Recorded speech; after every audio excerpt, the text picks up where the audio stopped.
Let's talk about Donald Rumsfeld's new book, Rumsfeld's Rules. First of all, how unbearable is this entire conversation just based off of that? He names his book Rumsfeld's Rules. Like, why should we care about your rules? Could you imagine I released a book tomorrow, Kyle's Rules? Okay, you know how many people would buy that book? None. Why? Because why is the default position that people should care about my rules? Why should I care about anybody's rules? Right? No, I'm gonna have to calm down because we haven't even started the conversation yet and I'm already going off the rails.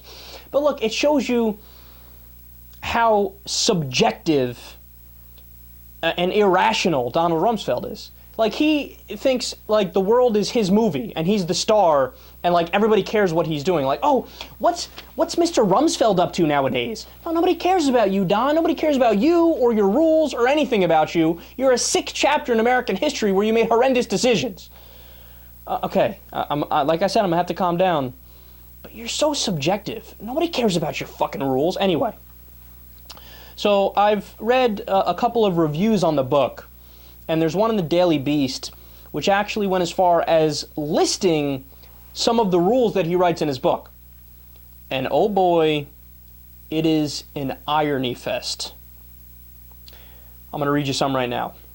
Quote, right, one of Rumsfeld's rules. Don't blame the boss. He has enough problems. That sounds like a good rule. So essentially he's saying take responsibility for your actions. And that's a good rule.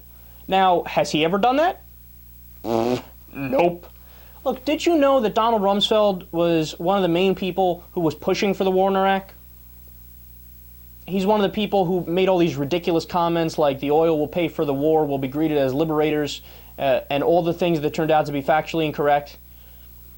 He was running with the talking points, oh, we'll be in and out in like 6 months, something like that. Now, has he come out and taken responsibility? Nope. Hasn't apologized, hasn't done any of that. Another one, quote, proper preparation prevents poor performance. Donald, you can't be serious, Donald. Yeah, that's completely true. But that's the exact opposite of what happened with the war in Iraq, which you were instrumental in pushing for. No, you can't. Oh, Donald, don't do it. You can't write this book, Donald. No, you can't write this book, Donald. Look, I'm going to tell you afterwards what I think is going on from a psychological perspective here. This one's a gem. Another one of his rules. Learn to say, I don't know.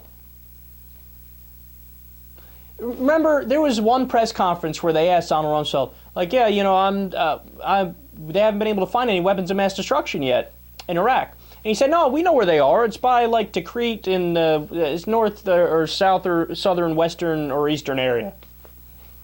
Wait. You just said every direction. Okay, that's not an answer. And furthermore, he was wrong. You know what he didn't say in that press conference? I don't know. So how can you make one of your rules say you don't know when you don't know? You didn't do it. You didn't follow your own advice. Oh, God, these guys are horrible people. So Rumsfeld, he is a living case study of psychological theory. He proves one of the theories we talk about all the time on the show, the rationalization theory. See, people are incapable of thinking of themselves in a critical way and thinking of themselves as the bad guy. So they genuinely convince themselves and do the mental gymnastics to believe that somehow they are the brilliant ones and everybody else is wrong and they've misunderstood them, right? And that is exactly what's going on in Donald Rumsfeld's head. Look, again, the book is nothing but a complete ironic joke because every one of his rules he violated, right? But that's the thing is he's so subjective and so irrational that he thinks he could just gloss over all that and redefine himself and that people will believe him. No, Donald, we're all not idiots like you are. We actually care about history and we realize, look, it goes back to Carl Jung's quote, one of my favorite quotes of all time. You guys have heard me talk about it before. You are what you do. You are what you do. And you know what you did, Donald? You lied repeatedly. You pushed for the Iraq war and the blood of hundreds of thousands of innocent people both Americans and Iraqis is on your hands.